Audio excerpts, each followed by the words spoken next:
श्री कृष्णाय नमः। श्री गोपीजनवल्लभाय नमः। श्रीमदाचार्य चरणकमलेभ्यो नमः। श्री गोसाई जी परम दयालवे नमः। श्री गुरुदेवेभ्यो नमः। नमो भगवते तस्मै कृष्णायाद्भूतकर्मणे रूपनाम विभेदेन जगत्क्रीडति यो यतः सच्चिदानन्दरूपाय विश्वोत्पत्त्यादिहेतवे तापत्रय विनाशाय श्रीकृष्णाय वयं नुमः। जन्माद्यस्य यतोऽन्वयादितरतश्चार्थेष्वभिज्ञस्वराट् तेने ब्रह्महृदाय आदिकवये मुह्यन्ति यत्सूरयः तेजो वारिमृदां यथा विनिमयो यत्र त्रिसर्गो मृषा धाम्ना स्वेन सदा निरस्तकुहकम् सत्यं परं धीमहि यं प्रव्रजन्तमनुपेतमपेतकृत्यम् द्वैपायनो विरहकातर आजुहाव पुत्रेति तन्मयतया तरवोऽभिनेदो स्तं सर्वभूतहृदयं मुनिमानतोऽस्मि। नारायणं नमस्कृत्य नरं चैव नरोत्तमं देवीं सरस्वतीं व्यासं ततो जयमुदीरये।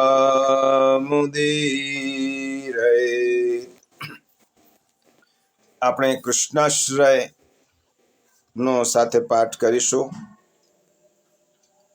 સર્વમાર્ગેષુ નષ્ટેષુ કલૌ ચ ખલધર્મિણી પાખંડ પ્રચુરે લોકે कृष्ण एव गतिर्मम म्लेच्छाक्रान्तेषु देशेषु पापैकनिलयेषु च सत्पीडाव्यग्रलोकेषु कृष्ण एव गतिर्मम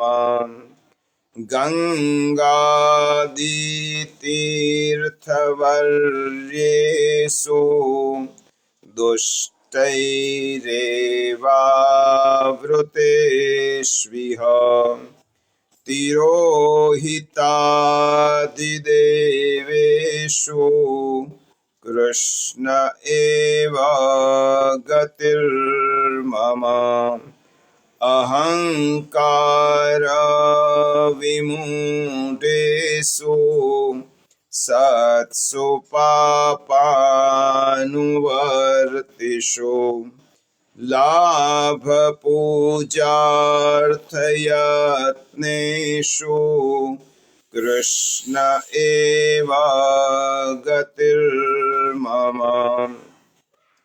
अपरिज्ञाननष्टेषु मन्त्रेष्वव्रतयोगिषु तिरोहितार्थदेवेषु कृष्ण एव गतिर्मम नानावादविनष्टेषु सर्वकर्मव्रतादिषु पाखण्डैकप्रयत्नेषु कृष्ण एव गतिर्मम अजामिलादिदोषाणां नाशकोऽनुभवे स्थितः ज्ञापिताखिलमाहात्म्यः कृष्ण एव गतिर्मम प्राकृतः सकला देवा गणितानन्दकं बृहत् पूर्णानन्दो हरिस्तस्मात् कृष्ण एव गतिर्मम विवेकधैर्यभक्त्यादि रहितस्य विशेषतः पापाशक्तस्य दीनस्य कृष्ण एव गतिर्मम सर्वसामर्थ्यसहितः सर्वत्रैवाखिलार्थकृत् शरणस्थ समुद्धारम् कृष्णं विज्ञापयाम्यहम् कृष्णाश्रयमिदं स्तोत्रम् यः पठेत् कृष्णसन्निधौ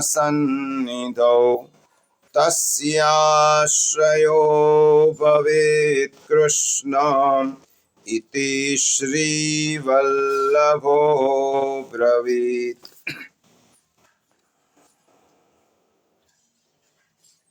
सच्चिदानन्दरूपाय विश्वोत्पत्त्यादिहेतवे तापत्रयविनाशाय श्रीकृष्णाय वयं नुमः। श्रीमद्भागवताख्योऽयं प्रत्यक्षः कृष्ण एव हि स्वीकृतोऽसि मया नाथ मुक्त्यर्थं भवसागरे। अहो भाग्यम् नन्दगोपव्रजौकसां यन्मित्रं परमानन्दं पूर्णब्रह्म सनातनम्। अहो गोवर्धनो साक्षात् गिरिराजो हरिप्रियः तत्समाननतीर्थो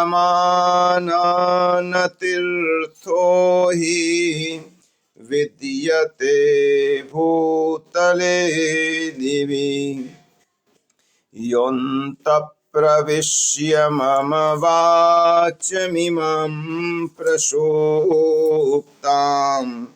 सञ्जीवयात्यखिलशक्तिधरस्वधाम्ना अन्यांश्च हस्तचरणश्रवणत्वगादीन् प्राणान्नमो भगवते पुरुषाय तुभ्यम् अज्ञानतिमिरान्धस्य ज्ञानाञ्जनशलाकया चक्षुरुन्मीलितं येन तस्मै श्रीगुरवे नमः। तस्मै श्रीगुरवे नमः। बोलिए श्री गोवर्धन नाथ की जय। श्री विठ्ठलेश्वराय की जय। श्री वल्लभाधीश की जय। श्याम सुंदर श्री यमुने महारानी की जय। श्री गोसाई जी परम दयाल की जय। श्री गोकुल नाथ की जय। श्री हरिराय महाप्रभु की जय। भागवत भगवान की जय। बोलिए श्री गिरिराज धरण की जय। શ્રીમદ ભાગવત પુષ્ટિ સત્સંગ દાહોદ સાથે ફેસબુકના માધ્યમથી સંકળાયેલા આપ સૌ વૈષ્ણવ ભાઈ બહેનોને સાનુનય જય શ્રી કૃષ્ણ। આપણે શ્રી ઠાકોરજી, શ્રી મહાપ્રભુજી અને શ્રી ગુસાઈજીના યુગલ ચરણોમાં સદૈન્ય કોટી કોટી દંડવત કરી સત્સંગનો પ્રારંભ કરીએ। પ્રિયજનો, આજે માગસર વદ 11 સફલા એકાદશી। સફલા એકાદશીનું મહાત્મ્ય બ્રહ્માંડ પુરાણમાં રાજા યુધિષ્ઠિર અને શ્રી કૃષ્ણ ભગવાનના સંવાદમાં દર્શાવવામાં આવ્યું છે। પ્રારંભમાં 11નું મહત્વ સમજાવી 11ના વ્રતને સર્વશ્રેષ્ઠ વ્રત ગણાવ્યું છે। આ પુરાણમાં દર્શાવ્યા અનુસાર નારાયણ પ્રભુની પૂજા અર્ચના, નામ, મંત્ર અને જુદા જુદા ફળો દ્વારા પ્રભુની પૂજા કરવાનું વિધાન છે। આ 11 મર્યાદા માર્ગમાં દીપદાનનું મહત્વ છે અને જાગરણ કરીને સત્સંગ કરવાનો મહિમા વર્ણવવામાં આવ્યો છે। સંક્ષેપમાં આખ્યાયિકા સમજી લઈએ। ચંપાવતી નામની નગરીમાં માહિષ્મત નામનો રાજા રહેતો હતો। તેના 5 પુત્રો પૈકી સૌથી મોટો પુત્ર, જેનું નામ લુંભક હતો, તે પાપાચારી હતો। જેવી રીતે શ્રીમદ ભાગવતમાં વેન રાજાનું વર્ણન આવે છે, અંગપુત્ર વેન રાજાનું વર્ણન આવે છે, તેવો જ પાપાચારી પુત્ર હતો। તેનું વર્તન પાપયુક્ત હતું। પરદ્રવ્ય લૂંટવાનું, પરપીડા કરવાનું, અને તેના આ વર્તનને કારણે તેના પિતાએ તેને દેશ નિકાલ આપ્યો। પોતે રાજકુમાર હતો, છતાં પણ તેના આ દુષ્ટ વર્તનને કારણે પિતાએ જ્યારે દેશ નિકાલ આપ્યો ત્યારે આ જંગલમાં ભટકવા લાગ્યો અને પીપળાના વૃક્ષ પાસે તેને પોતાનું રહેઠાણ બનાવ્યું. અનાયાસે એક વખત તેનાથી પીપળાના વૃક્ષોને ફળોનું નિવેદન કરી અને 11નું વ્રત થયો અને તેના કારણે શ્રીમદ ભગવદ્ ગીતામાં કહ્યું છે કે અશ્વત્થ સર્વવૃક્ષાણામ, પીપળો એ ભગવાન વિષ્ણુની વિભૂતિ છે અને ભગવાનને જ્યારે કૃપા કરવી હોય તો કોઈ પણ રસ્તે તે જીવ પર કૃપા કરે છે. વિષ્ણુ ભગવાનની પ્રસન્નતાથી તેના જીવનમાં પરિવર્તન આવ્યું. પુનઃ તેને રાજ્યની પ્રાપ્તિ થઈ અને પછી કેટલાય વર્ષો સુધી તેને રાજ્યનું સંચાલન કરી પોતાના પુત્ર મનોજ્ઞને રાજકારભાર સોંપી તેની ઉત્તરાવસ્થામાં શ્રી કૃષ્ણ ભગવાનની ભક્તિમાં લીન થયો. આમ આ આખ્યાન દ્વારા એકાદશીનું પૌરાણિક મહત્વ, મર્યાદા માર્ગીય મહત્વ બતાવ્યું છે. પુષ્ટિમાર્ગીય દ્રષ્ટિકોણથી વિચારીએ તો પુષ્ટિમાર્ગમાં બધું જ અલૌકિક છે. આ 11નું નામ સફલા એકાદશી છે. એનો અર્થ શું થયો? પુષ્ટિમાર્ગમાં ફળ કયો છે? શ્રી મહાપ્રભુજી કહે છે, પુષ્ટિમાર્ગમાં તામસ ફલ પ્રકરણમાં ભગવદ પ્રાપ્તિ થવી, શ્રી કૃષ્ણ ભગવાનની પ્રાપ્તિ થવી, તેના કરતા અલૌકિક ફળ બીજું હોઈ શકે નહીં. અને એટલા માટે તામસ ફલ પ્રકરણ નામ શ્રી મહાપ્રભુજીએ રાસ પંચાધ્યાયને આપ્યું છે. સફલા એકાદશી એટલે શ્રી કૃષ્ણ રૂપી પરમ ફળની પ્રાપ્તિ કરવી. અને આવી પ્રાપ્તિ સારસ્વત કલ્પમાં માક્ષર માસની સખત ઠંડીમાં વ્રજ બાળાઓને શ્રી કૃષ્ણને પોતાના પતિ તરીકે મેળવવા કાત્યાયની વ્રતનો આરંભ કર્યો. માક્ષર સુદ પૂનમે ચીરહરણ પ્રસંગે વ્રજ બાળાઓની શ્રી ઠાકોરજીએ તેમના ચીરહરણ કરી અને લૌકિક આસક્તિ દૂર કરી. અને માક્ષર વદ એકાદશીએ તેમનું વ્રત સફળ થયું. તેથી માક્ષર વદ 11ને પુષ્ટિમાર્ગીય દ્રષ્ટિકોણથી સફલા એકાદશી કહેવાય છે. આ વ્રજ બાળાઓએ શ્રી કૃષ્ણ ભગવાનની પ્રાપ્તિ કરી પોતાના પતિ તરીકે. સફલા એકાદશી પુષ્ટિમાર્ગમાં સ્વરૂપાનંદનો આનંદ પ્રાપ્ત થાય તે ભાવનાથી કરવામાં આવે છે. શ્રી ઠાકોરજી અલૌકિક ફળ તરીકે પ્રાપ્ત થાય પછી જીવે બીજું શું કરવાનું હોય? અને આ ભાવના આ વ્રતમાં રહેલી છે. આ 11 આપણા સૌમાં આ જન્મે નહીં પણ વલ્લભની કૃપાથી જન્મ જન્માંતર પછી શ્રી કૃષ્ણ પ્રભુની ફલરૂપે પ્રાપ્તિ થાય એવી આપણે પ્રભુની પાસે વિનમ્ર ભાવે નિવેદન કરીએ. 11ના આ મહાત્મ્યને અહીંયા જ વિરામ આપી અને આપણે હવે 11ના માધ્યમથી શ્રી વેણુગીતનો સત્સંગ કરી રહ્યા છીએ.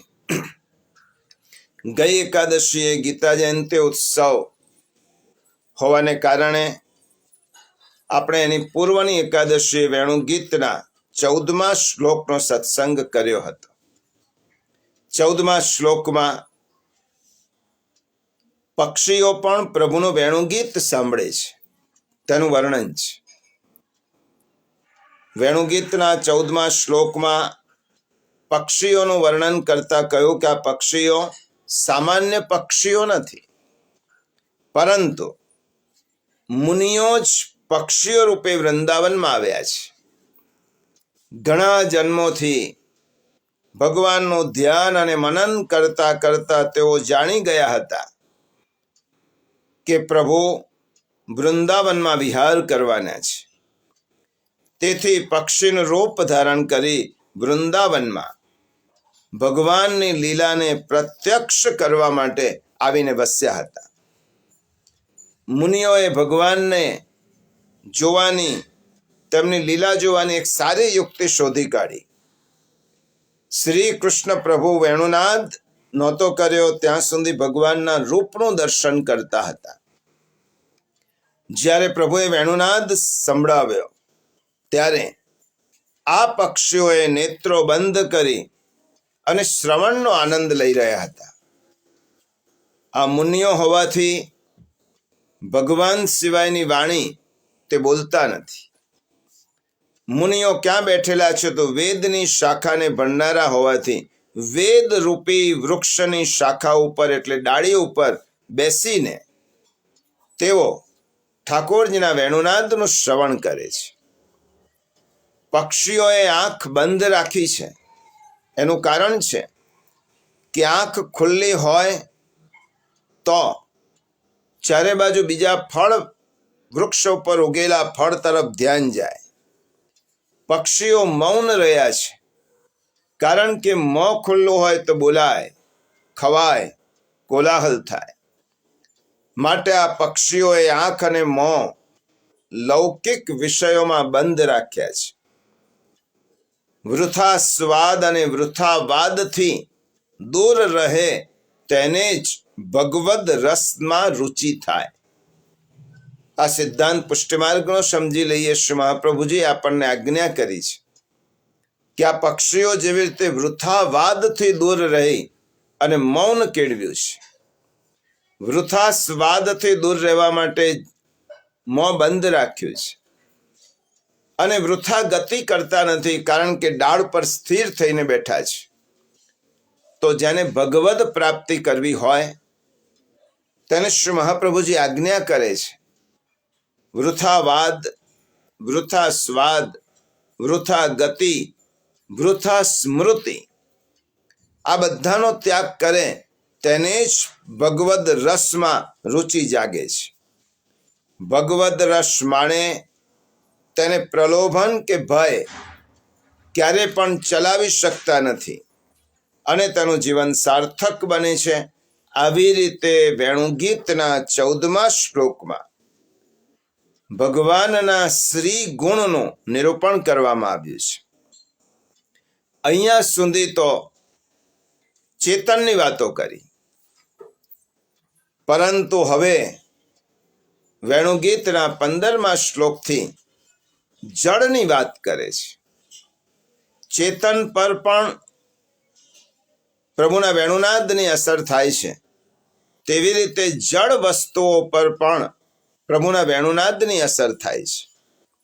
એટલા માટે હવેના શ્લોકમાં નદીઓની વાત કરી છે. નદીઓ વહેતી છે, જળ છે. એમને જ્યારે મુકુંદનું વેણુગીત સાંભળ્યું ત્યારે તેમને શી સ્થિતિ થઈ તે 15મા શ્લોકમાં કહ્યું છે. આવો પહેલા 15મા શ્લોકનું પારાયણ કરીએ. વેણુગીત શ્લોક 15. નદ્યસ્તદા તદુપધાર્ય મુકુંદ ગીત માવર્ત લક્ષિત મનોભવ ભગ્ન વેગઃ આલિંગન સ્થગિત મુર્મિ ભુજૈર્મુરારૈર ગૃહ્ણન્તિ પાદયુગલમ કમલોપહારઃ. સમશ્લોકી આકામ રૂપ વમળે થતિ ભિન્ન વેગા શ્રોતસ્વિની શુણતિ રમ્ય મુકુંદ ગીત મોજારૂપી કરવડે થઈ સ્તબ્ધ સ્પર્શી શ્રીપાદને કમલનો ઉપહાર દે છે. શબ્દના અર્થ સમજી લઈએ. મુકુંદ ગીત એટલે મુકુંદ ભગવાનના વેણુગીતને સાંભળીને આવર્ત લક્ષિત મનો ભવભગ્ન વેગઃ વમળોથી જણાતા કામદેવથી જેમનો વેગ ભાગી ગયો છે તેવી નદ્યસ્તદા નદીઓ, ત્યારે બધી નદીઓ મુરારે આલિંગન સ્થગિત પાદ યુગલમ.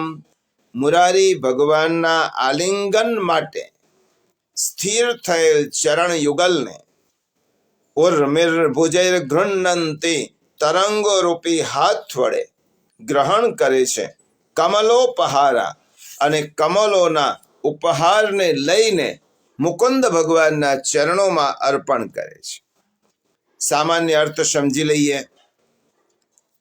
મુકુંદ ભગવાનના વેણુગીતને સાંભળીને વમળોથી જણાતા કામદેવથી જેમનો વેગ ભંગ થયો છે, એવી નદીઓ કમલોનો ઉપહાર લઈ મુરારી ભગવાનના આલિંગન માટે સ્થિર થયેલા ચરણ યુગલને પોતાના તરંગો રૂપી હાથ વડે ગ્રહણ કરે છે.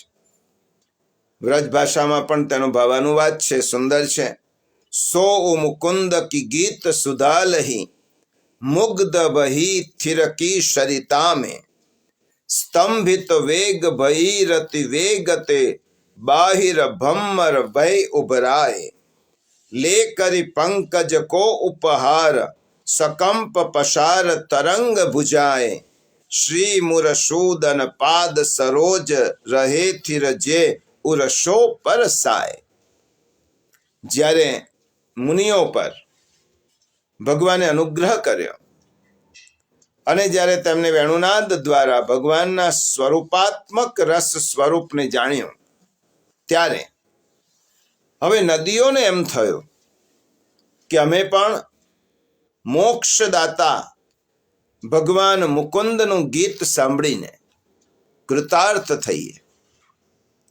અને તેવું થવાથી આ નદીઓને જ્યારે આવો વિચાર આવ્યો, ત્યારે તેવું થવાથી તેમનામાં ભમરી રૂપ જણાતો જે મનોભાવ છે, નદીનો મનોભાવ ભમરી રૂપે પ્રગટ થાય છે.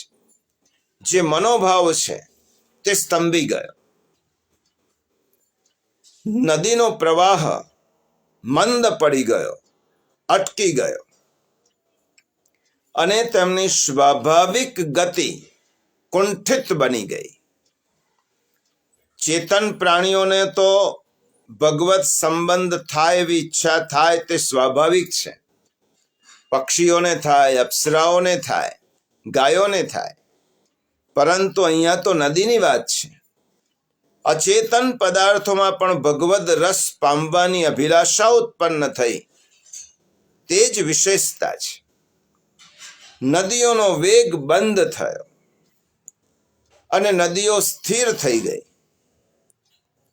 આ સ્થિરતા ભગવાનને મેળવવાની ઈચ્છા છે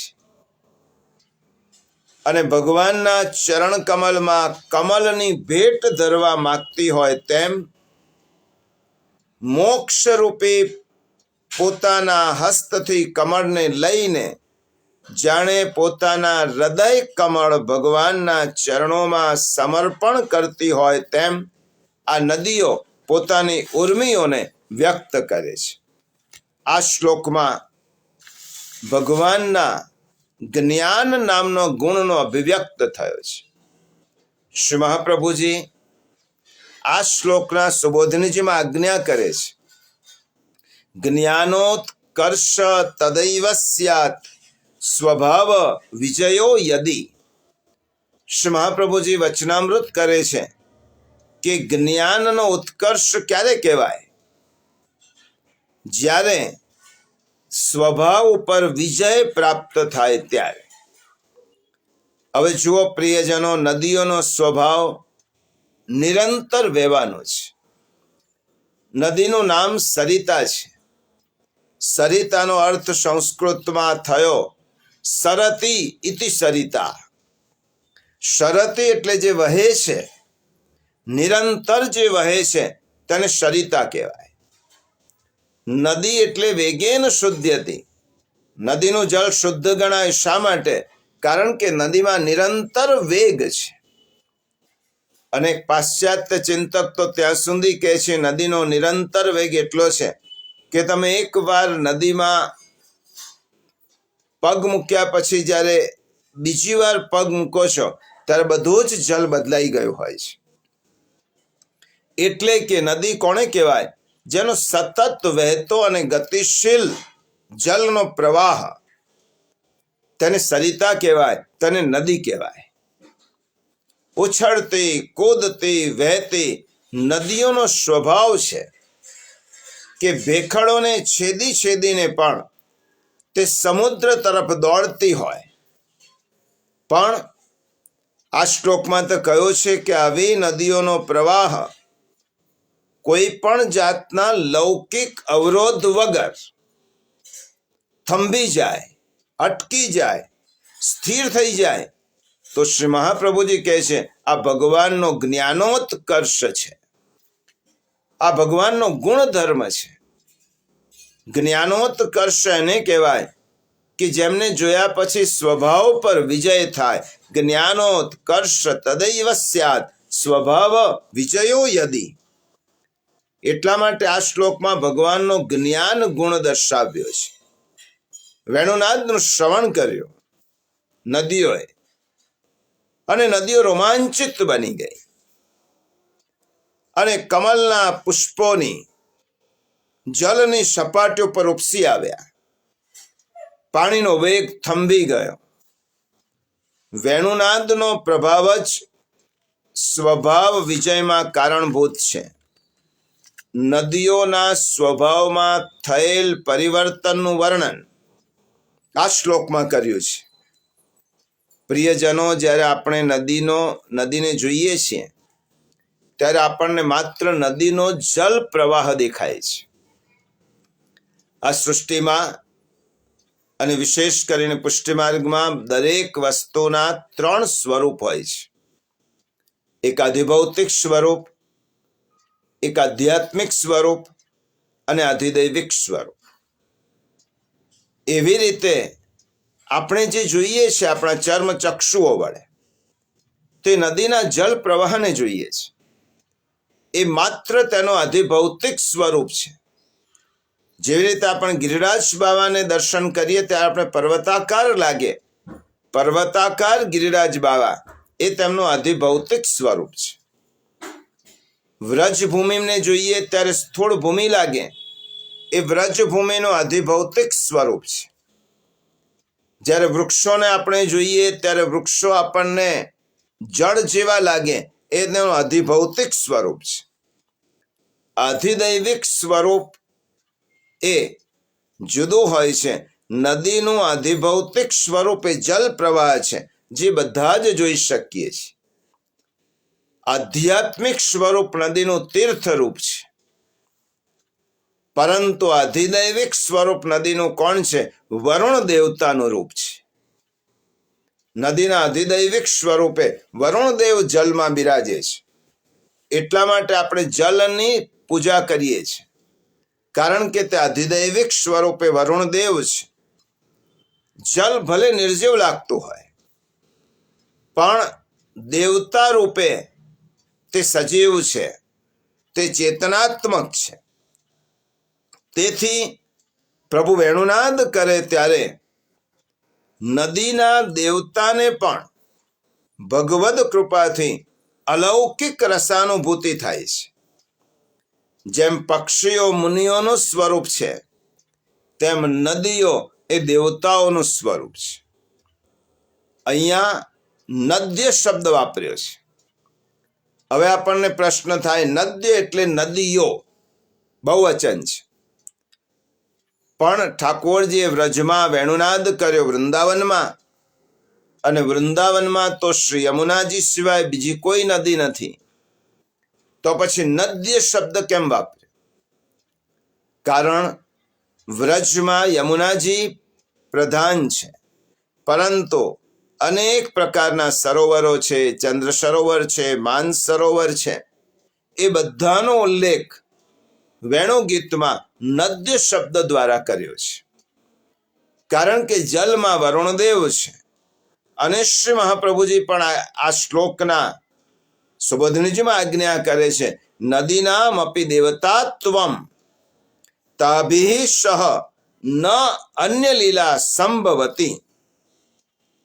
જેવી રીતે અપ્સરાઓ ભગવાનના દર્શન કરવા માટે આકાશમાં માર્ગમાં આકાશમાં આવી હતી. અપ્સરાઓ પણ દેવતાઓ છે, તેમ નદીઓ પણ દેવતાઓ છે.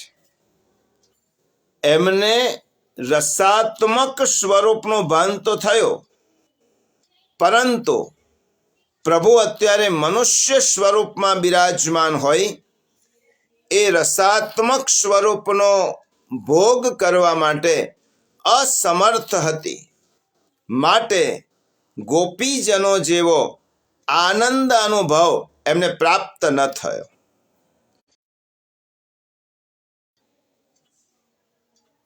દૂરથી વેણુનાદ શ્રવણનો રસાનુભવ થયો, પણ નદીઓ પ્રભુ વૃંદાવનમાં વિહાર કરતા હતા ત્યાં સુધી પહોંચી શકે તેમ ન હતી.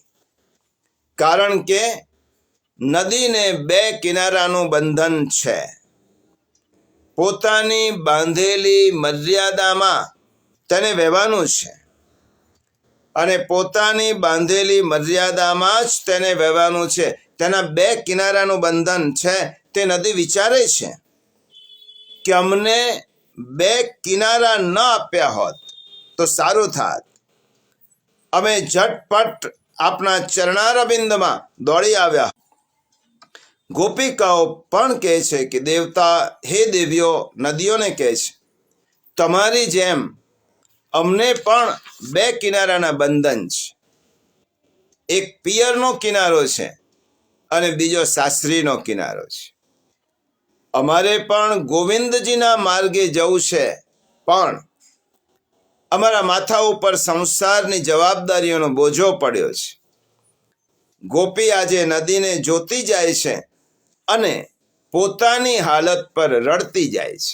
જેવી દશા નદીની છે એવી દશા ગોપીની છે. નદીને ગોપી કહે છે કે જેવી રીતે નદી મુકુંદ ભગવાન વૃંદાવનમાં બિરાજમાન છે, પરંતુ નદી બંને કિનારાના બંધનને કારણે પ્રભુની પાસે જઈ શકતી નથી. એવી રીતે ગોપિકાઓ કહે છે કે અમને પણ આ બે કિનારાઓનું બંધન છે, અમે પણ પ્રભુ પાસે જઈ શકતા નથી. આ શ્લોક દ્વારા નદીઓ આપણને શીખવે છે. શું શીખવે છે? પ્રિયજનો, આ નદી, આ શ્લોક આપણને કેમ લાગુ પડે? નદીઓ કહે છે આપણે જ્યાં છીએ, જે સ્થિતિમાં છીએ, જે ભૂમિકામાં છીએ, જેવા છીએ ત્યાં રહીને પણ મન જો ભગવાન પાસે રાખ્યું હશે તો સંસારમાં રહેવા છતાં પણ આપણને સાંસારિક બંધનો નડશે નહીં. નદી જઈ શકતી નથી પ્રભુ પાસે, પરંતુ તેની ભમરી રૂપી તેના અંતર મનમાં ઠાકોરજીને પધરાવ્યા છે. એટલે નદીઓ શું કહે છે? આપણે જે ભૂમિકામાં છીએ, જે સ્થિતિમાં છીએ, જ્યાં છીએ, જેવા છીએ તેવા રહીને પણ આપણે મન ભગવાનને આપવાનું છે. માટે કવિ કહે છે, સંસારમાં સરસો રહે મન મારી પાસ, સંસારમાં લેપાય નહીં તે જાણ મારો દાસ.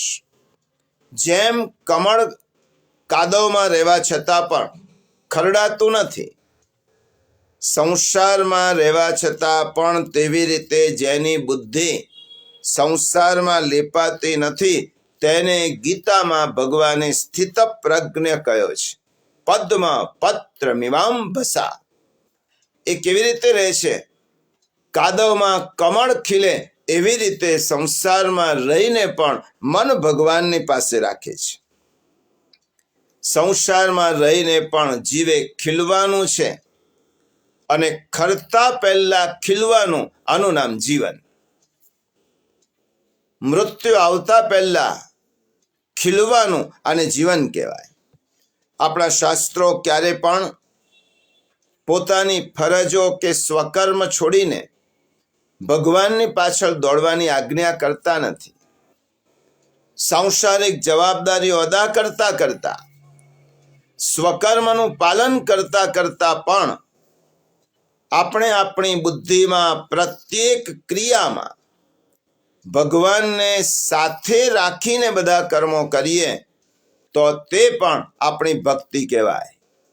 ગોપિકાઓનું ઉદાહરણ: વિક્રેતુ કામા કિલ ગોપ કન્યા મુરારી પાદાર્પિત ચિત્ત વૃત્તિ દધ્યાદિકમ મોહવશાદ વોચત ગોવિંદ દામોદર માધવેતિ.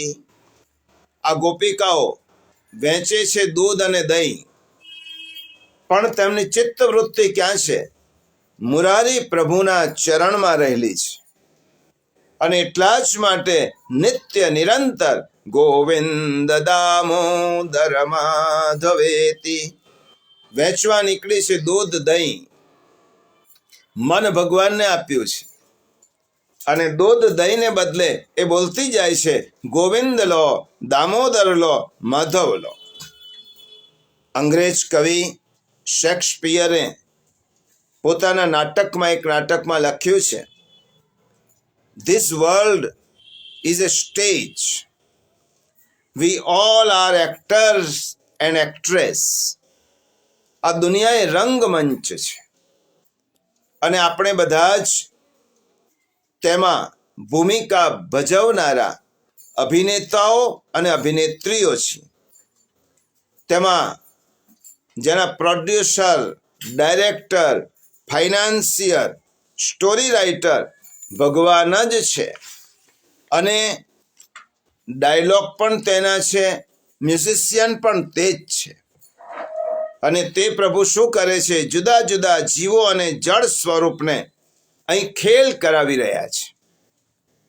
આપણે તો હરિનું ઘડેલું એક પાત્ર છીએ, તેમાં આપણે પાત્ર ભજવવાનું છે, અને તે પાત્ર તેના ઈશારે જ ભજવવાનું છે.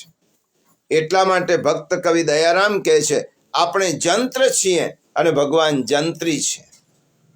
જે તેમ વગાડે તેમ આપણે વાગીએ છીએ. ભક્તિ પોષણમાં દયારામભાઈએ ખૂબ સુંદર વાત કરી. હરિજંત્રી તો જંત્ર છે, તે વાજે વજાડે જેમ, કાષ્ટ પુતળી નૃત્ય કરે, સૂત્રધાર નચાવે તેમ. તેમ વિધિ નિષેધ સૌ હરિ હાથે, તો મિથ્યા વાણી લે સિદ્ધ માથે. દયારામભાઈ કહે છે કે આ દુનિયામાં જે થાય છે, જે થઈ રહ્યું છે, એ કરતા હરતા બધા જ હરિ છે. બધા જ કરતા હરતા એ હરિ છે. તો શા માટે તારા માથા ઉપર બધો ભાર લઈને ફરે છે? વિશ્વ મંચ ઉપર બસ પ્રભુએ આ રીતે આપણને જુદા જુદા પાત્રો ઘડ્યા છે, અને પ્રભુ કૃતિ માણી રહ્યા છે. તો જીવનનું કર્તવ્ય શું? નિસ્સાધન બનીને પ્રભુની ઈચ્છાને જ સર્વોપરી ગણી, ફરિયાદ વગર, બબડાટ વગર, તકરાર વગર પ્રભુના હાથના સાધન બની જવું. અને તેથી જ ભગવાન અર્જુનને આજ્ઞા કરે છે, નિમિત્ત માત્રમ ભવ સવ્યસાચિન. હે અર્જુન, તો નિમિત્ત માત્ર થા. આ યુદ્ધ તો તું નહીં હોય તો પણ થશે, તારે નિમિત્ત થવાનું છે. અને એટલા જ માટે પ્રભુની ઈચ્છા પ્રમાણે જીવીશું તો ઈચ્છા કરનાર મન પણ પ્રભુની પાસે જ પહોંચી જશે. ભક્તિ માર્ગમાં પ્રભુને મન આપવાનો ઉપાય શું? મન ભગવાનને આપવું ઘણું અઘરું છે, પણ પુષ્ટિ માર્ગમાં સુંદર અને સરળ ઉપાય બતાવ્યો છે. ભગવદ ઈચ્છા પ્રમાણે જીવન જીવો તો ઓટોમેટિક મન પ્રભુની પાસે જશે, અને નિર્ણય કરનાર બુદ્ધિ પણ પ્રભુ જ સંભાળશે. જેને જીવનના સંકલ્પ, જેને જીવનના નિર્ણયો પ્રભુને સોંપી દીધા છે, તે વ્યક્તિ કોઈ પણ જગ્યાએ, કોઈ પણ ભૂમિકામાં, કોઈ પણ કૃતિમાં એ ભગવાનની જ ભક્તિ કરતો રહે છે. કવિ સુંદર વાત કરે છે, સંકલ્પો સગડા પ્રભુને તું સોંપજે, નિર્ણયો જીવનમાં એના તું માનજે, મન બુદ્ધિ જેના છે તેને તું આપજે, મનડું પ્રભુના ચરણમાં તું રાખજે. આ નદીઓનો ઉપદેશ છે આપણને કે અમે બંને કિનારાની વચ્ચે વહેતા રહીએ છીએ, છતાં પણ અમારું મન પ્રભુ પાસે છે. શ્રી મહાપ્રભુજીના સેવક રામદાસની વાત આપ સૌએ સાંભળી હશે. ઠાકોરજીની સેવા, નવનીત પ્રિયાજીની સેવા ઘરમાં બિરાજે છે. ધંધો વ્યવસાય બધું જ છોડી દીધું છે. વ્યાજની આવકથી ઠાકોરજીની સેવા કરવા લાગ્યા. છેવટે બધું જ ઓછું થતું ગયું, વ્યાજની આવક પર સેવા ન થાય, અને ત્યારે પોતાની મૂડી વાપરીને ભગવત સેવામાં પહોંચે છે. ઠાકોરજી એકવાર સંકેત કર્યો કે તે તો મને વ્યાજના આધારે રાખ્યો છે. અને પ્રભુ જ્યારે એ રામદાસજીનું બિલ ગાંધીની દુકાને ચૂકવી આવ્યા તે રામદાસે જાણ્યું, ત્યારે રામદાસે નક્કી કર્યું કે હું ભગવત સેવા કરું છું, મારા માટે કરું છું, અને મારા પ્રભુને પરિશ્રમ લેવો પડે મારું બિલ ચૂકવવા માટે. આવી સેવાનો કોઈ અર્થ નથી. સિપાહીની નોકરી સ્વીકારી અને સિપાહીની નોકરી કરી, અને જ્યારે મહાપ્રભુજી પધાર્યા, મહાપ્રભુજીને દંડવત કરવા જાય છે. રામદાસે સિપાહીનો પહેરવેશ પહેરેલો છે. વૈષ્ણવો કહેવા લાગ્યા કે પહેલા તો બહુ નિષ્ઠાથી ભક્તિ કરતા હતા, પણ તેમનો ભગવદ ધર્મ હવે છૂટી ગયો છે. શ્રી મહાપ્રભુજી વૈષ્ણવને ટકોર કરતા કહ્યું, તમને ખબર નથી, આ રામદાસનો વૈષ્ણવ ધર્મ છૂટ્યો નથી, રામદાસનો વૈષ્ણવ ધર્મ પરિપૂર્ણ થયો છે. એને ઠાકોરજીને પરિશ્રમ ન પડે એટલા માટે તેમને આ વ્યવસાય સ્વીકારીને પુષ્ટિ ધર્મ નિભાવ્યો છે. તેમનો પુષ્ટિ ધર્મ, સેવક ધર્મ પરિપૂર્ણ થયો છે. આમ આપણે પોતાની બાંધેલી મર્યાદામાં રહીને પ્રભુ ભક્તિ કરવાનું આ નદીઓ આપણને શીખવે છે. અહીં શ્રી મહાપ્રભુજી સમજાવે છે કે આગળના શ્લોકમાં આપણે જોઈ ગયા કે જેમ અપ્સરાઓ પણ પ્રભુના વેણુનાદનું શ્રવણ કરી અને કામ વિવળ થઈ તે દેવતારૂપ હતી, તેવી રીતે નદીઓ પણ દેવતારૂપ જ છે. તેમનામાં અને અપ્સરાઓમાં ફેર શું? એક ભેદ શ્રી મહાપ્રભુજીએ સમજાવ્યો છે. બંનેમાં આવિર્ભૂત મનોભાવ, ઉદ્ભવેલો કામ અપ્સરાઓમાં પણ હતો અને નદીઓમાં પણ આવિર્ભૂત કામનો વેગ હતો. પરંતુ શ્રી મહાપ્રભુજી કહે છે, અપ્સરાઓમાં જે કામ ભાવ હતો તે વિવેક રહિત હતો, એટલા માટે અપ્સરાઓ મૂર્છિત થઈ ગઈ. ભગવાન તેમની પાસે પધાર્યા નહીં. સ્મરણુન્ન સારા, કામના વેગને કારણે અપ્સરાઓની વિચાર શક્તિ નષ્ટ થઈ ગઈ. જ્યારે નદીઓનો મનોભાવ, એમનો કામ ભાવ કેવો હતો? વિવેક યુક્ત હતો. મનોભવો અત્ર વિવેક, શ્રી મહાપ્રભુજી આજ્ઞા કરે છે.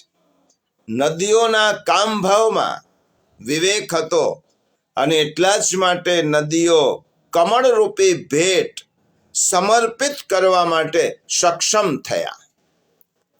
આમ બંનેના કામનો તફાવત બતાવ્યો. અપ્સરાઓમાં મનોવેગ લૌકિક ભાવનો અને નદીઓનો મનોવેગ અલૌકિક ભાવ, અને એટલા જ માટે નદીઓ એ માતા તુલ્ય છે. ગીતાજીમાં ભગવાન કહે છે, કામ એ મારી વિભૂતિ છે, પરંતુ કયો કામ? ધર્મા વિરુદ્ધો ભૂતેષુ કામોસ્મિ ભરતર્ષભ.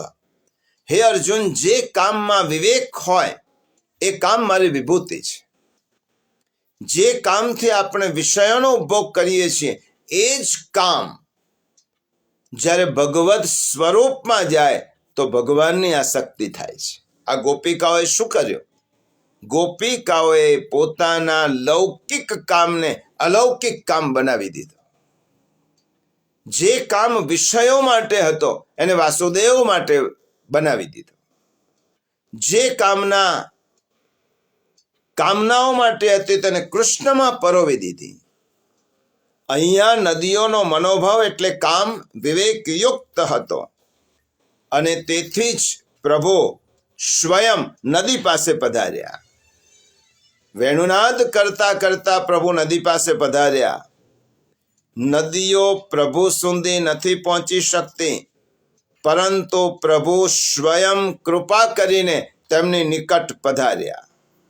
આનો અર્થ શું થયો?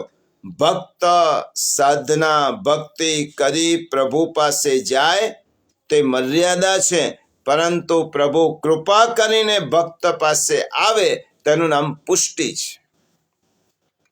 પ્રભુના ચરણારવિંદનું આલિંગન કરવા માટે હવે વેણુનાદ કરતા કરતા પ્રભુ જ્યારે નદીના કિનારે પધાર્યા ત્યારે પ્રભુના ચરણારવિંદનું આલિંગન કરવા માટે નદીઓએ પોતાની ગતિને રોકી દીધી. તેની ગતિ થંભી ગઈ. જળ અટકી ગયા, સ્થિર થઈ ગયા. પ્રભુના વેણુનાદનો આ તો પ્રભાવ છે. શ્રી હરિરાય ચરણ 9મા શિક્ષાપત્રમાં ખૂબ સુંદર વાત કરે છે. ત્રિભંગ લલિતમ વેણુ કલિતમ ભુજયોરપી વૃંદાવનૈક ફલિતમ વલિતમ સ્વજનૈ સહ. શ્રી હરિરાય ચરણ આજ્ઞા કરે છે, સ્વભક્તોથી વીંટળાયેલા અને બંને હાથે વેણુ વગાડતા જેમણે વૃંદાવનના મુખ્ય ફલરૂપ એવું ત્રિભંગી સ્વરૂપ ધારણ કર્યું હોય એવા લીલા સહિત પ્રભુનું દર્શન મને ક્યારે થશે? હરિરાય ચરણ આરતી કરે છે. આ ભક્તની આરતી છે કે સ્વભક્તોથી વીંટળાયેલા હોય, બંને હાથેથી વેણુનાદ કરતા હોય અને વૃંદાવનમાં વિહાર કરતા કરતા પ્રભુ ત્રિભંગી લીલા કરતા હોય તેવા સ્વરૂપનું દર્શન મને ક્યારે થશે? આ ભક્તની આરતી છે. અને આવા જ સ્વરૂપના દર્શન જ્યારે નદીઓ કરી રહી છે, પ્રભુ તટ પર આવીને ઊભા છે નદીઓના, પરંતુ નદીઓની મર્યાદા છે કે તે પ્રભુના તટ પર આવેલા પ્રભુની પાસે પણ જઈ શકતી નથી. અને આ મનોહર સ્વરૂપના નદીઓને દર્શન થાય છે, તેમનો પ્રવાહ સ્થગિત થઈ ગયો. અને આનો જવાબ પણ હરિરાય ચરણ આગળના શ્લોકમાં આપે છે. વાદયંતમ મુરલિકામ મોહયંતમ મનસ્યતામ જગજ્જડમ પ્રકુર્વંતમ રોધયંતંચ ભક્ષણમ. જે મુરલીના નાદ વડે સત્પુરુષોના ચિત્તને મોહ પમાડી રહ્યા હોય, એટલું જ નહીં પણ જેનાથી જંગમને જળ અને જળને જંગમ કરી રહ્યા હોય. ઠાકોરજીનો વેણુનાદ કેવો છે? તો જેઓ ઉડવાના સ્વભાવના પક્ષીઓ હતા તે મૌન બની જળ જેવા બેસી ગયા છે. અને સ્થિર વૃક્ષો પોતાની અંદરથી ઉભરાતી મધુધારાને વહાવી રહ્યા છે. વહેવાના સ્વભાવવાળી નદીઓ સ્થિર બની ગઈ છે. આમ પ્રભુનો વેણુનાદ એવો રસિક છે, મધુર છે, આનંદયુક્ત છે કે જળ પદાર્થો એ વેણુનાદથી ચેતન બની જાય છે. ચેતન પદાર્થો જળ બની જાય છે. પશુ પક્ષી ચૈતન્યયુક્ત છે, તે વેણુનાદથી જળ બની ગયા અને વેણુનાદ રૂપ અમૃતનું રસપાન કરે છે. અને વૃક્ષ છે, પર્વત છે, એ વેણુનાદથી ચૈતન્યયુક્ત થઈ અને મધુધારા સ્રવે છે. આમ નદીઓની ગતિ સ્તબ્ધ થઈ ગઈ, તેમના જલ અટકી ગયા. આ નદીઓના જલ સ્થિર થયા એટલું જ નહીં, પણ નદીના જલમાં ઉપસી આવેલા કમળો પ્રભુના ચરણ કમલોમાં ધરવા માટે આ નદીઓ તત્પર થઈ છે. આ કમળો કેવા હતા પ્રિયજનો? આ સામાન્ય કમળો ન હતા, આ નદીઓના હૃદય કમળ હતા. નદીઓ પોતાના હૃદયરૂપી કમળને પ્રભુના ચરણારવિંદમાં પધરાવવા માટે કિનારા સુધી કમળ લઈ આવી છે. અને ભગવાને બંને ગ્રંથમાં એક જ શ્લોકમાં આજ્ઞા કરી છે. આ એક શ્લોક એવો છે કે શ્રીમદ ભાગવતમાં પણ છે અને શ્રીમદ ભગવદ્ ગીતામાં પણ છે. ભગવાન આપણી પાસેથી શું ઈચ્છે છે? શ્રીમદ ભગવદ્ ગીતામાં કહ્યું 9મા અધ્યાયમાં, પત્રમ પુષ્પમ ફલમ તોયમ યો મે ભક્ત્યા પ્રયચ્છતિ તદહમ ભક્ત્યુપરુતમ અશ્નામિ પ્રયતાત્મનઃ. ગીતાના 9મા અધ્યાયમાં 26મા શ્લોકમાં. અને આ જ શ્લોક કોઈ પણ પ્રકારના શબ્દના ફેરફાર વગર શ્રીમદ ભાગવતના 10મા સ્કંદના 81મા અધ્યાયમાં 4થો શ્લોક છે. પત્રમ પુષ્પમ ફલમ તોયમ યો મે ભક્ત્યા પ્રયચ્છતિ તદહમ ભક્ત્યુપરુતમ અશ્નામિ પ્રયતાત્મનઃ. સુદામા ચરિત્રમાં આ શ્લોક કયો છે. જે મનુષ્ય પ્રેમ ભક્તિથી, હૃદયના સાચા ભાવથી ફળ ફૂલ કે પત્ર કે જલ કોઈ પણ વસ્તુ મને સમર્પિત કરે છે, તો હું તે શુદ્ધ ચિત્તવાળા ભક્તના પ્રેમપૂર્વક અર્પણ કરેલા ઉપહારને માત્ર સ્વીકારતો જ નથી, પરંતુ તેનું આરોગ્ય પણ છું. પ્રભુ એમ કહે છે કે હૃદયના ભાવથી જે વ્યક્તિ મને પોતાનો ફળ હોય, પુષ્પ હોય, જલ હોય, મને અર્પણ કરે છે તો સ્વીકારું છું. આવી જ રીતે ગજેન્દ્ર નામના હાથીએ વ્યાકુળ અવસ્થામાં ભગવાનની સ્તુતિ કરી અને પ્રભુ પધાર્યા. ત્યારે પોતાની સૂંઢમાં કમળનું એક સુંદર ફૂલ લઈ અને ગજેન્દ્રએ ઊંચું કર્યું અને દુઃખ સાથે બોલ્યો, હે નારાયણ, હે જગદગુરુ, હે ભગવાન, આપને નમસ્કાર છે. ઉત્ક્ષિપ્ય શાંબુજકરમ ગિરિમાદ કૃચ્છા નારાયણાખિલ ગુરો ભગવન નમસ્તે. આ શ્લોક દ્વારા પ્રભુ આપણને નિર્દેશ કરે છે. પ્રેમથી અર્પણ કરેલી કોઈ પણ વસ્તુને હું સ્વીકારું છું, અંગીકાર કરું છું અને તેનો ઉપભોગ કરું છું. જેમ ગજેન્દ્રએ પુષ્પ અર્પણ કર્યું, કમળનું પુષ્પ અર્પણ કર્યું, નદીઓ અહીંયા ભગવાનને કમળ અર્પણ કરે છે, તેવી રીતે ભાજી એટલે પત્ર વિદુરજીએ ખવડાવી ભગવાને પ્રેમથી આરોગ્ય. શબરી માતાએ ફળ ખવડાવ્યો, ભગવાને પ્રેમથી આરોગ્ય. તો આપણા વાર્તા પ્રસંગમાં ભાજી ગદાધરજીએ પ્રભુને અર્પણ કરી, પ્રભુએ આરોગી. જમનાદાસજી જેવા ભક્તે પુષ્પ અર્પણ કર્યો, ભગવાને સ્વીકાર કર્યો. કુંભનદાસજીએ ફળ ધર્યો, પ્રભુએ સ્વીકાર કર્યો. એક વિરક્ત માધવદાસ નામના વિરક્ત વૈષ્ણવે માત્ર જલ અર્પણ કર્યો તો પ્રભુએ તેનો અંગીકાર કર્યો. આવી રીતે નદીઓ પણ તરંગ ભુજ કંકણ પ્રકટ મુક્તિકા વાલુકા પોતાની અંદર સુંદર કમળો ખીલેલા છે, તે પ્રભુના ચરણારવિંદમાં ધરે છે. આ શ્લોકમાં પ્રભુ માટે એક પદ વાપર્યું છે, મુરારી. મુરારી શબ્દ આલિંગન સ્થગિત મુર મી ભુજૈર મુરારી. મુરારી શબ્દ શા માટે ઉલ્લેખ કર્યો અહીંયા? મુરારી પ્રભુના ચરણ કમલમાં કમળ સમર્પણ કરતા આલિંગન નદીઓ કરી રહ્યા છે. પ્રભુ માટે મુરારી પદ શા માટે વપરાયો? તો એનું કારણ છે, મૂર નામનો 5 માથાવાળો રાક્ષસ હતો. હજારો હાથ ફેલાવી નરકાસુરના જલ દુર્ગની બહાર ખાડીમાં પાશરૂપી પંજાઓ ફેલાવી અને તે પડેલો હતો. સત્યભામાજી સહિત પ્રભુ પધાર્યા અને તેના હજારો હાથ અને 5 માથા બધાનો નાશ કર્યો. એટલા માટે પ્રભુ મૂરના અરી, મૂર એટલે રાક્ષસ, રાક્ષસનું નામ છે, અને અરી એટલે શત્રુ, જેને મૂર નામના રાક્ષસને અરી એટલે શત્રુ બની અને હણી નાખ્યો. એટલા માટે પ્રભુ મુરારી કહેવાયા. પરંતુ તે શબ્દનો અહીંયા શા માટે પ્રયોગ કર્યો છે? મૂર દૈત્ય, શ્રી મહાપ્રભુજી દર્શાવે છે, મૂર દૈત્ય એ જલના દોષ રૂપ છે. એ દોષ દૂર કરી અને પ્રભુ મૂરને માર્યો અને અનેક કન્યાઓનો સ્વીકાર કર્યો.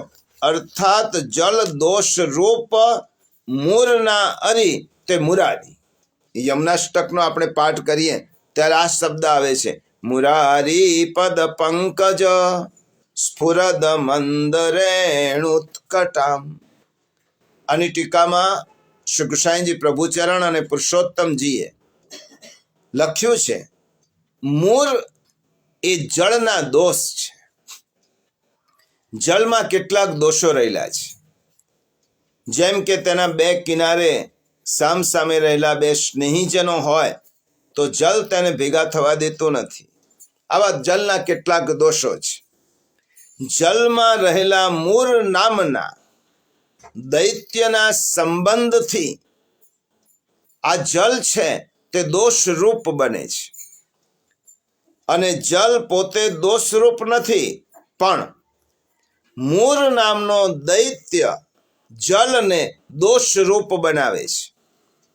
અને આ દોષ જે છે તે પ્રભુ પ્રાપ્તિમાં પ્રતિબંધક રૂપ છે. જેનો નાશ થાય તો જ આપોઆપ ભગવત પ્રાપ્તિ થઈ જાય છે. આપણે વૃત્રાસુર ચતુશ્લોકીમાં જોઈ ગયા છે. પરીક્ષિત રાજાએ શુકદેવજીને પ્રશ્ન કર્યો છે કે વૃત્રાસુર તો ભગવદ ભક્ત હતો, તો પછી ભગવાને જ ઇન્દ્રને એવી આજ્ઞા કરી કે તમે દધીચીના અસ્થિમાંથી એક વજ્ર નિર્માણ કરો વિશ્વકર્મા દ્વારા, અને એ વજ્ર હું અભિમંત્રિત કરી આપીશ અને તેના દ્વારા વૃત્રાસુરનો વધ થશે. પરીક્ષિત રાજા સુખદેવજીને પ્રશ્ન પૂછે છે કે પોતાનો ભક્ત હોવા છતાં પણ ભગવાને ઇન્દ્રને વૃત્રને વજ્ર દ્વારા મારવાનો રસ્તો બતાવ્યો, તો શું ભગવાને પક્ષપાત કર્યો છે? ત્યારે સુખદેવજી ખૂબ સુંદર જવાબ આપે છે અને શ્રી મહાપ્રભુજી તેનો અર્થઘટન ખૂબ સુંદર કરે છે. વૃત્રાસુર માટે ભગવાનને વિરોધ નથી, પરંતુ વૃત્રાસુર ભક્ત છે, પરંતુ અસુર દેહમાં રહેલો છે. અને ભગવાનની ઈચ્છા હતી કે મારો ભક્ત શીઘ્રતમ મારી પાસે આવે, પરંતુ તેનો અસુર દેહ તેના માટે પ્રતિબંધ રૂપ છે. અને અસુર દેહ જ્યારે પડશે તો જ વૃત્ર એ મારી પાસે આવી શકશે. એટલા માટે ભગવાને ઇન્દ્રનો પક્ષપાત નથી કર્યો, પરંતુ પોતાના ભક્તને પોતાની પાસે બોલાવવા માટે ઇન્દ્રને માધ્યમ બનાવ્યું છે. એટલા માટે જલમાં દોષ છે, તો જલમાં દોષ હોવાને કારણે પ્રભુ પ્રાપ્તિમાં પ્રતિબંધ રૂપ બને છે. એટલા માટે મૂર નામનો અસુરનો નાશ થાય, મૂર નામના દોષનો નાશ થાય તો જલ ભગવત પ્રાપ્તિ માટે યોગ્ય બને છે. અને શ્રી યમુના જલમાં ભૂમિના સંસર્ગથી આવેલા દોષો મુરારી શ્રી કૃષ્ણની ચરણરજના સંસર્ગથી દૂર થયા છે. યાદ કરો, આપણે ઠાકોરજી જ્યારે વસુદેવજી બાલકૃષ્ણને ટોપલીમાં પધરાવી અને નંદબાવાને ત્યાં લઈ જાય છે, ત્યારે યમુનાજીમાં ભીષણ પૂર આવ્યું. ઠાકોરજીએ પોતાના ચરણારવિંદ જમના જલને સ્પર્શ કરાવ્યો અને યમુનાના જલ શાંત થયા. એક અર્થ એવો પણ છે કે પ્રભુ એમ ઈચ્છે છે, હવે હું અહીંયા વ્રજમાં પધાર્યો છું અને યમુનાજીમાં જલના જે પણ કંઈ દોષ હોય તે દૂર થાય તો યમુનાજીનું જલ એ ભગવત પ્રાપ્તિ માટે યોગ્ય બને. એટલા માટે ઠાકોરજીએ પોતાના ચરણારવિંદનો સ્પર્શ કરાવી યમુનાજીની અંદર જલમાં યત કિંચિત પણ જે દોષો હોય તે દૂર કર્યા છે. માટે યમુના જલમાં ભૂમિના સંસર્ગથી આવેલા દોષો મુરારી શ્રી કૃષ્ણની ચરણ રજના સંસર્ગથી દૂર થયા. તેથી યમુના જલ પ્રભુને લાયક દિવ્ય બન્યું. તેનું પાન કરનારને ભગવત પ્રાપ્તિ કરવા સમર્થ બને. અને આ જ વાત શ્રી મહાપ્રભુજીએ આ શ્લોકના સુબોધનીજીમાં સ્પષ્ટ કરી છે. મુરોહી જલદોષાત્મક અવિદ્યારૂપ તસ્ય અરિત્વાત ચરણ સંબંધે નદીગતામ અવિદ્યામ નાશયત્યતિ. સુબોધનીજીમાં શ્રી મહાપ્રભુજી આજ્ઞા કરે છે કે નદીઓ અવિદ્યાત્મક દોષની નિવૃત્તિ માટે પ્રભુના ચરણ યુગલનો સ્પર્શ કર્યો. રસાત્મકતાની અનુભૂતિ માટે તરંગ રૂપી ભુજાઓથી આલિંગન કર્યું અને વેણુનાદ દ્વારા જાગેલા મનોભાવનો પૂર્ણ રસાનંદ હૃદયમાં માણ્યો. માટે મુરારી પદ કયો. હવે નદીઓમાં મુખ્યત્વે શ્રી યમુનાજી છે. વ્રજ ભૂમિમાં તો શ્રી યમુનાજી પ્રધાન છે. શ્રી યમુનાજી પોતાનું દિવ્ય કમળ પ્રભુને સોંપે છે. હૃદય કમળ પ્રભુના ચરણારવિંદમાં પધરાવી પ્રભુના ચરણ કમળને પોતાના હૃદય કમળમાં સ્થાપિત કર્યા છે.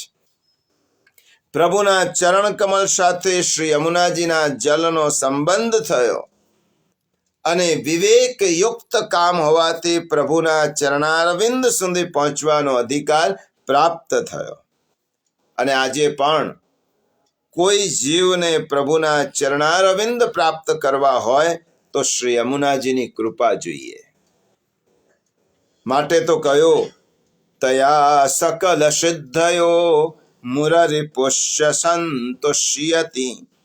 જે જીવ પર યમુનાજી કૃપા કરે છે તે જીવને સકલ સિદ્ધિઓ મળે છે અને શ્રી મુરારી ભગવાન પ્રસન્ન થાય છે.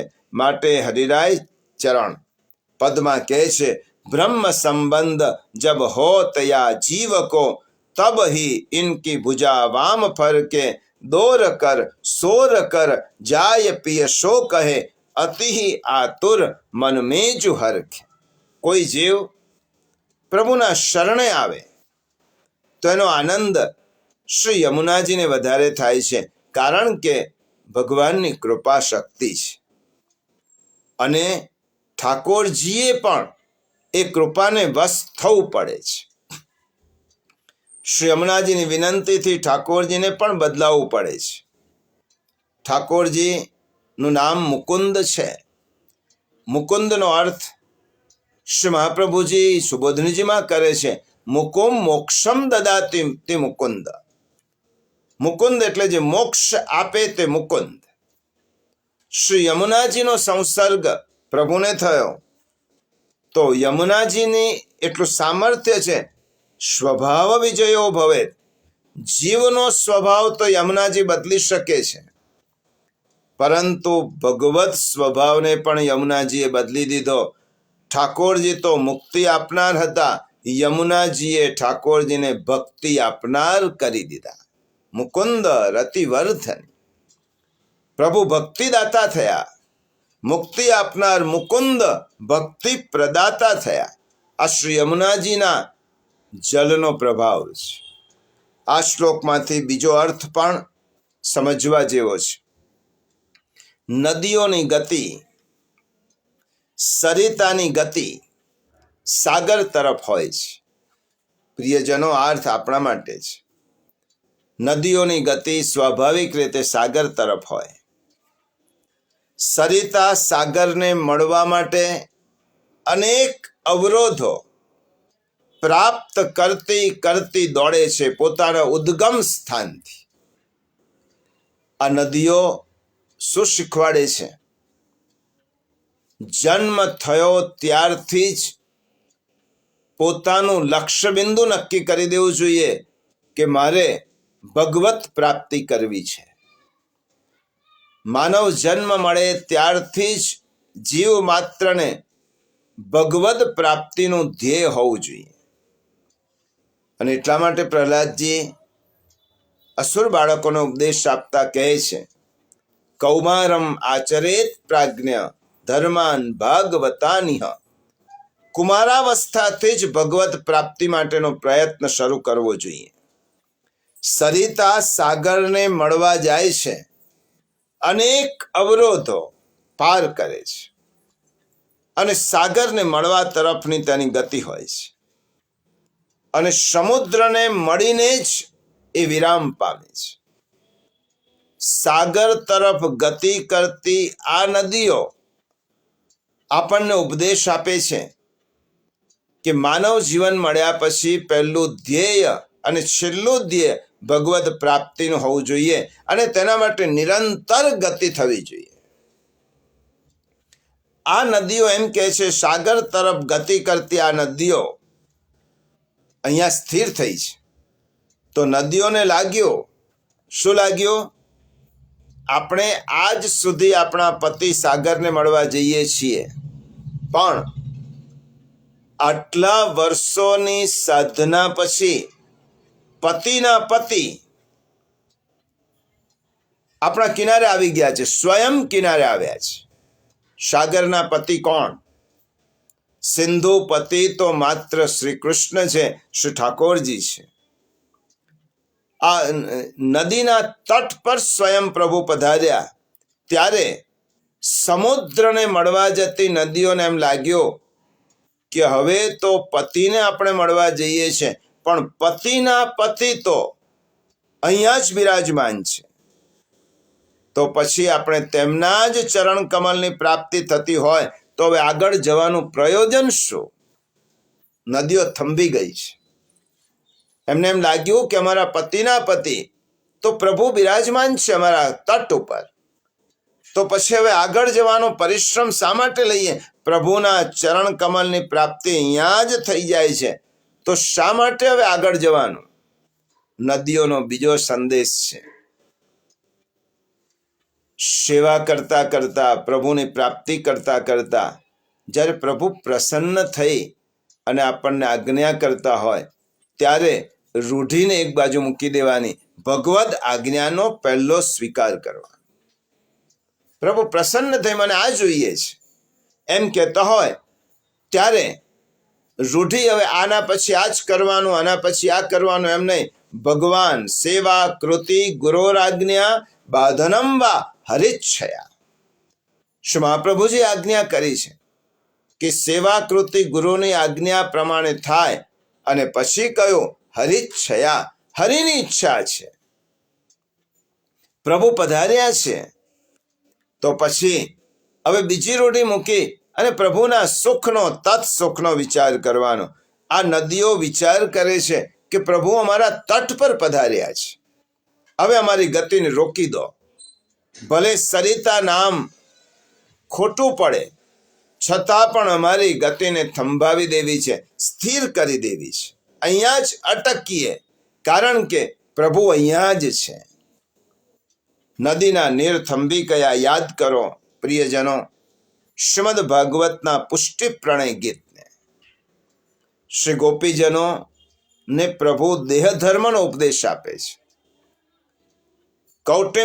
કૌટુંબિક ફરજો સમજાવે છે અને કહે છે કે જાઓ તમે તમારા પતિની સેવા કરો.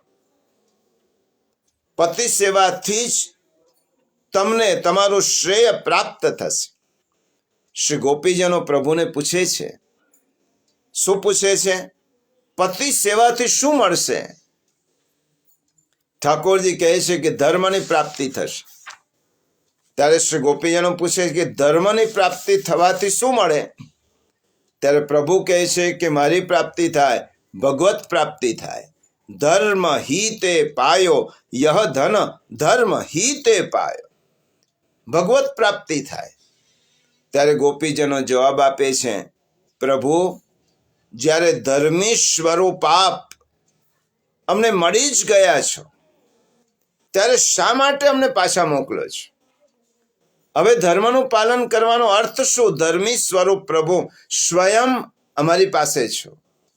અમે ધર્મનું પાલન કરતા કરતા તો આપને મેળવી શક્યા છીએ. નદીઓ ભગવાનને કહે છે, પ્રભુ આજ સુધી અમારી દોટ સાગર સુધી હતી.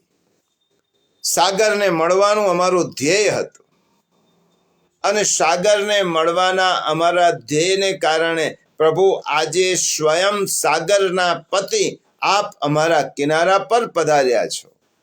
ત્યારે હવે અમારે સાગરને મળવા જવું નથી, તમારા ચરણ કમલમાં જ સમર્પણ કરવું છે. આ નદીઓ કહે છે, હમણાં સુધી સમુદ્રને પતિ સમજીને દોડતા હતા, પણ હવે તો પતિના પતિ પરમેશ્વરની પ્રાપ્તિ થઈ, હવે શા માટે દોડીએ? માટે નદીઓ સ્થિર થઈ અને પ્રભુના ચરણારવિંદમાં પોતાનું હૃદય કમલ પધરાવે છે અને પોતાનું સમર્પણ કરે છે. નદીઓ પ્રભુને સમર્પિત થઈ છે, શરણાગતિ કરી પોતાના જીવનનું સાર્થક્ય સિદ્ધ કરે છે. આ શ્લોક આપણને શીખવે છે કે તમે પણ જો નિત્ય સ્વધર્મમાં જ નિમગ્ન રહીને તેનું નિષ્ઠાપૂર્વક પાલન કરશો, તો ક્યારેક પરમાત્મા સ્વયં તમારી જીવન સરિતાના કિનારે પધારીને તમને શરણમાં લેશે. એક ઉદાહરણ સાંભળી આ સત્સંગને વિરામ આપીએ. નદીઓ આપણને શીખવાડે છે કે પોતાનું સ્વકર્મ નદીઓ કરે છે. હજારો વર્ષોથી ઉદ્ગમ સ્થાનથી વહેતી વહેતી નદીઓ સમુદ્રને મળવા જાય છે અને તેમના સ્વકર્મથી પ્રસન્ન થઈને પ્રભુને એમ થયો, આ નદીઓની સ્વકર્મની સિદ્ધિ એમને આપવા માટે હું સ્વયં તેના કિનારે જાઉં. પુંડલિક મર્યાદા માર્ગીય ભક્ત ઠાકોરજી હમણાં જ પરમ દિવસે જ શ્રી ગુસાઈજી પ્રભુ ચરણનો મહોત્સવ ગયો, પ્રાગટ્ય દિવસ ગયો. શ્રી ગુસાઈજીના તત્વ સ્વરૂપને સમજવા માટે શ્રીમદ ભાગવતના સંદર્ભથી આ વાત સમજાવું છું. શ્રીમદ ભાગવતમાં એકાદશ સ્કંદમાં જ્યારે પ્રભુ સ્વધામ ગમન કરે છે, ત્યારે સ્વધામ ગમન કરતા કરતા પ્રભુ રથમાં બિરાજીને વિચાર કરે છે કે બધા જ કામો પૂર્ણ થયા છે, પરંતુ મારે હજી એક મારો ભક્ત સ્વકર્મ કરતા કરતા એને પોતાના માતા પિતાની, અપંગ માતા પિતાની એક નિષ્ઠાથી સેવા કરનાર પંઢરપુરમાં રહેતો પુંડલિક, પંઢરપુરમાં જ પોતાના વૃદ્ધ માતા પિતાની સેવા કરતા કરતા તેનું જીવન પસાર થતું હતું. એક નિષ્ઠાથી માતા પિતાની સેવા કરનાર પુંડલિકને મળવા માટે, દર્શન આપવા માટે જ્યારે આપણી ભક્તિ સિદ્ધ થાય, આ પુષ્ટિ ધર્મ છે, ત્યારે સ્વયં કૃપા કરીને પ્રભુ પધારે છે આ પુંડલિકની કુટીર ઉપર. ભગવાન સ્વયં પંઢરપુરમાં જે પ્રભુ સ્વધામ ગમન માટે પ્રયાણ કર્યું છે, એ પ્રભુ સ્વધામ ગમન કરતા કરતા પુંડલિકને દર્શન આપવા માટે પંઢરપુરમાં આવે છે. અને પુંડલિક અશક્ત વૃદ્ધ માતા પિતાની સેવામાં રત હોય છે. અને તે વખતે પ્રભુ કુટીર પર આવીને ઊભા છે. આંગણામાં ભગવાન પધાર્યા છે. આંગણામાં પ્રભુ ઉભેલા છે, ઠાડા છે. પોતાના વૃદ્ધ પિતાના ચરણ પોતાના ખોળામાં જ પુંડલિક જુએ છે કે પ્રભુ પધાર્યા છે. પરંતુ જે માતા પિતાની સેવાને કારણે પ્રભુ અહીં સુધી આવ્યા, એ માતા પિતાની સેવા છોડીને ભગવાનની સામે જઈશ તો માતા પિતાનો અનાદર થશે. સેવા પૂર્ણ કર્યા પછી પ્રભુ પાસે જઈશ. પ્રભુ બિરાજમાન, પ્રભુ આંગણા ઉપર ઉભેલા છે. પુંડલિકની ગોદમાં પિતાના ચરણ છે અને પુંડલિક જુએ છે પ્રભુ નીચે ઉભેલા છે. એક ઈંટ સરકાવીને પુંડલિક પ્રભુને કહે છે, પ્રભુ હું ઊભો થઈને આપને આસન આપું છું, પણ ઈંટ પર ઊભા રહો. ઈંટ પર ભગવાન ઠાળા થયા છે અને થોડોક સમય વધારે ગયો, થાક પણ ભગવાનને લાગ્યો, એટલે બંને હાથ કમર પર મૂક્યા છે. પંઢરપુરના વિઠ્ઠલનાથ અને શ્રીનાથજી બાવાના સ્વરૂપમાં આટલો ભેદ છે. શ્રીનાથજી બાવાનો એક હસ્ત ઊંચો છે અને એક હસ્ત પોતાની કમર પર છે. પંઢરપુરના વિઠ્ઠલનાથના બંને હાથ કમર પર છે અને ઊભા રહ્યા. જાણે માણસ થાકી ગયો અને તેવી ઊભો રહે તેવી રીતે પ્રભુ ઊભા રહ્યા. વિટેવરી ઊભા, કટેવરી હાથ. ઈંટ પર ઉભેલા છે, કેળ ઉપર હાથ છે અને પુંડલિકે માતા પિતાની સેવા પહોંચીને પ્રભુની પાસે ગયા, ચરણ સ્પર્શ કર્યા. પ્રભુને કહ્યું, આપને પરિશ્રમ થયો, હું ક્ષમા માંગુ છું, પરંતુ માતા પિતાની સેવા છોડીને આપણી પાસે ના આવી શક્યો, પ્રભુ ક્ષમા કરજો. પ્રભુ શું કહે છે? હે પુંડલિક, તારી સેવાથી હું એટલો બધો પ્રસન્ન થયો છું કે હવે હું જવાનો હતો સ્વધામ, પરંતુ હવે મારે અહીંયા જ સ્થિર થવું છે. અને પ્રભુ ત્યાં સ્થિર થયા. કોણ? કયા? શ્રી ઠાકોરજી ત્યાં જ સ્થિર થયા અને પ્રભુએ વરદાન આપ્યું પુંડલિકને, આ જ સ્વરૂપ મારું કાયમ સ્થિર રહેશે અને મારા નામની આગળ તારું નામ લાગશે. લોકો વિઠ્ઠલનાથને પુંડલિક વિઠ્ઠલ, વિઠ્ઠલની આગળ પુંડલિક નામ બોલાશે. કારણ કે તારી ભક્તિથી, માતા પિતાની સેવાથી પ્રસન્ન થઈને હું અહીંયા આવ્યો છું, માટે અહીંયા સ્થિર થઈશ. અને એ સ્થિર થયેલું સ્વરૂપ એ જ પંઢરપુરના વિઠોબા, એ વિઠ્ઠલનાથ. હવે એ વિઠ્ઠલનાથ આજે પણ પંઢરપુરમાં બિરાજે છે. શ્રી મહાપ્રભુજીએ પુરુષોત્તમ ક્ષેત્ર ગણ્યું છે અને શ્રી મહાપ્રભુજી ભૂતલની પરિક્રમા દરમિયાન જ્યારે પંઢરપુરમાં પધાર્યા ત્યારે આ વિઠોબાએ પ્રભુને મહાપ્રભુજીને આજ્ઞા કરી. એક મત એવો છે કે વિઠોબાના સ્વરૂપમાં શ્રીનાથજીના સ્વરૂપે પધાર્યા, કારણ કે શ્રી મહાપ્રભુજીનું આસક્તિ શ્રીજીના સ્વરૂપમાં હતી. તો વિઠોબાના સ્વરૂપમાં શ્રીનાથજી પધાર્યા અને વિઠોબાએ, વિઠ્ઠલનાથજીએ પ્રભુને, શ્રી મહાપ્રભુજીને આજ્ઞા કરી, હે વલ્લભ, ગૃહસ્થાશ્રમનો સ્વીકાર કરો. શ્રી વલ્લભે હાથ જોડીને કહ્યું, પ્રભુ શા માટે આજ્ઞા કરો છો ગૃહસ્થાશ્રમ સ્વીકારવાની? ત્યારે વિઠ્ઠલનાથજીએ કહ્યું, અમને એવી ઈચ્છા છે કે અમે તમારી ગોદમાં બાળક થઈને ખેલીએ. મારી એવી ઈચ્છા છે કે તમારી ગોદમાં હું બાળક બનીને ખેલું. અને મહાપ્રભુજીએ ગૃહસ્થાશ્રમનો સ્વીકાર કર્યો અને દ્વિતીય પુત્ર તરીકે પરમ કૃપાળુ ગુસાઈજી શ્રી વિઠ્ઠલનાથજી એ જ શ્રી કૃષ્ણ સ્વરૂપે શ્રી મહાપ્રભુજીની ગોદમાં રમતા હતા. આજ્ઞા કોણે કરી હતી?